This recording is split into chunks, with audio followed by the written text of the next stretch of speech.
You must do the testing before the person starts a gluten-free diet. Why is that so critical? Because if you cut out gluten, the gut can start to heal and the antibodies in the blood can decrease. Your tests might come back negative even if you actually have celiac disease. It hides the evidence. Okay, crucial point. So step one is usually blood tests, the serology. Yes, initial screening.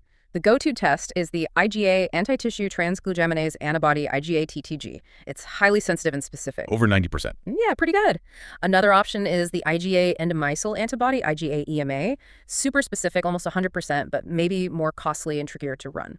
And you mentioned something vital about IgA levels generally. Yes, you have to measure the person's total serum IgA level at the same time, because maybe 2–3% of celiac patients also have selective IgA deficiency. Meaning they just don't make much IgA antibody. Exactly. So if you only test for IgA-based celiac antibodies like IgA-TTG or EMA, the test will be falsely negative. They can't make the antibody you're looking for. So in those cases. You have to use IgG-based tests instead, like IgG-TTG or IgG-DGP, catch those cases. And worth noting, the old anti-gliadin antibody tests. Not recommended anymore, not specific enough. Okay, so blood tests first, checking total IgA if those are suggestive. What's next? The biopsy. Yes, the small intestinal biopsy is still considered the gold standard for confirming the diagnosis. Done via an endoscopy, right? A scope test. Correct, an EGD.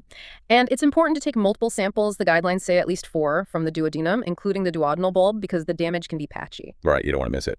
And what are they looking for under the microscope? Those histological changes, often graded using the Marsh classification. Marsh 1 is just increased immune cells in the lining. Marsh 2 adds crypt hyperplasia. And Marsh 3 is the classic finding. Villus atrophy again.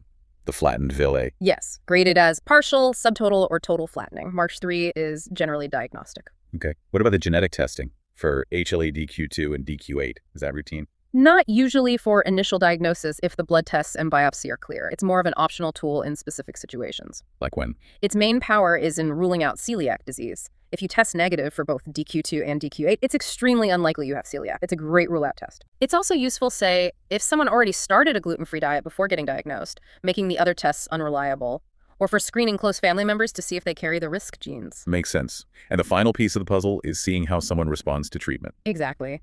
Step 4 is seeing clinical improvement symptoms getting better and serological improvement, those antibody levels dropping once they're on a strict gluten-free diet. It supports the diagnosis.